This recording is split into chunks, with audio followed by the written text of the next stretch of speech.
There's something fundamental. A home is where you sleep and get your other types of rest. You share your meals, you share your thoughts with the people you know the best. You invest in who you are and are blessed by every scar. It's cool so far right where you are, but look over there, afar. The landlord appears and enters with a notice in his hands. All time seems to stop as he unfolds developed plans. He stands and then expands on what exactly he demands. Double the rent today and triple the rent tomorrow. If you don't have the money yourself, you better learn to borrow. The sorrow, the anger, the confusion develop. The family knows full well that all this is a setup. The apartment down the street is no longer a place for rent. It's a condo and expensive. Who knows how much they spent? The parents are angry. There's been no raise at where they work. The humiliation, the frustration is only the beginning of their hurt. Insult upon insult, no one cares, they have no voice. They've been living there in peace, and now they're faced with just one choice. Well, really, they could also make some noise, but how? Others have already tried, and it seems that no one cares right now. And just like this, the Alberta boom goes off, and all they hear, kapow. Tomorrow has arrived, and the rent is nowhere near. One works in a machine shop, and the other's a cashier. The next day they are crippled, as the rent is obscenely tripled. They don't know what to do, as they feel the economic ripple. You live there for a year or 10 years without fear, and almost overnight, it all seemed to disappear. You tell your landlord the story, but the lord of the land has no ears. This is how it all fades, and the security of a home disappears.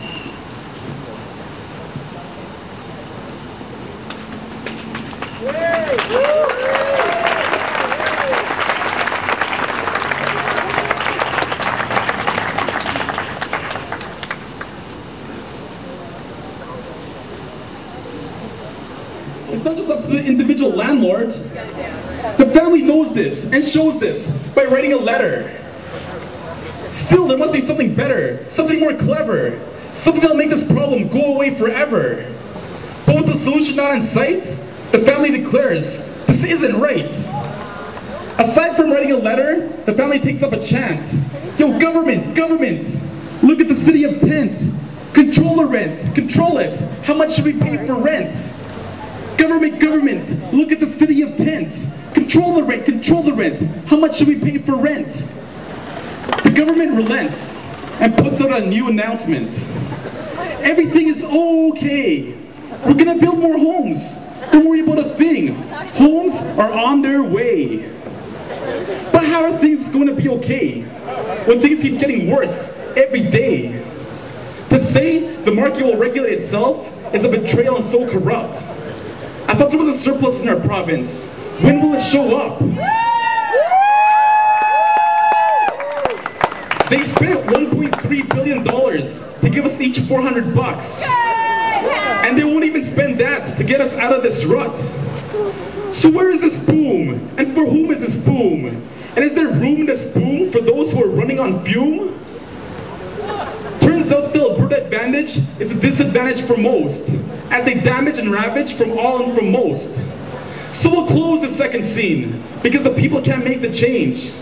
We'll review where we've been, so you can see the exchange. The landlord has evicted the unseen, and there's been a struggle on their part. But from the start, the system was against them. The system is primarily the government, but it also means the whole economy that's fenced in. It's slowly trying to find a voice. With so many people affected, there should be more noise.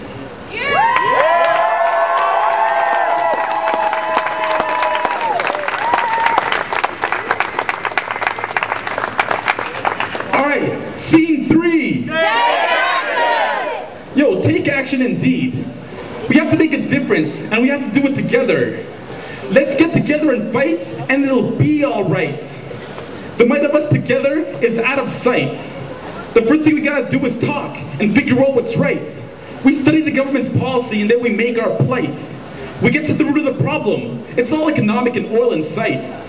We compare this to the Americans and see how ugly we are alike. And next we identify what's real. And that's what we reveal to be the real delight. Look at the walls of the government. They block and protect those within.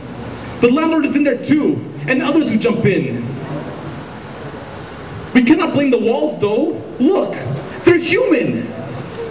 Human hands and human nose, they even put on clothes.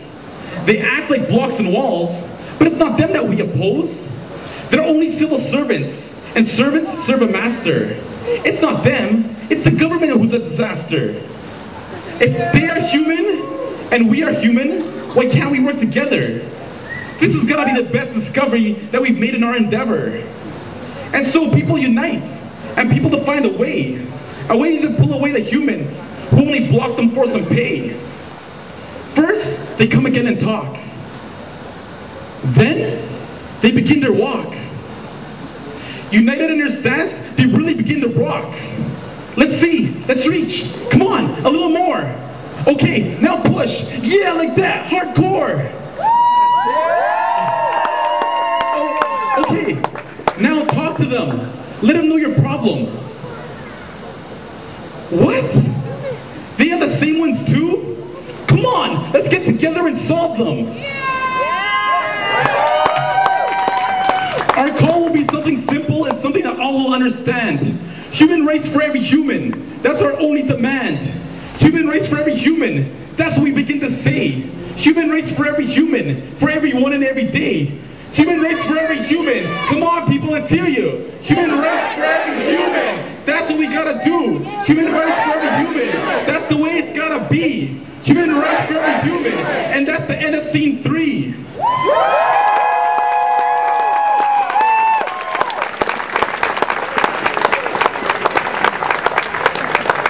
Our closing scene. Scene 4.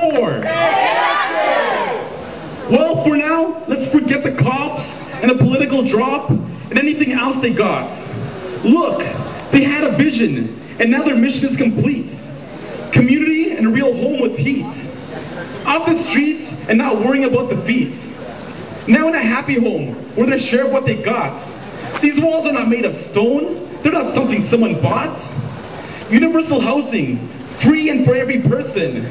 Free land, water, and food in a way that the environment will not worsen. Ensuring safety in a home for every person means that you can choose to not sell drugs, or your body, or your mind, or your spirit. You cannot buy your freedom.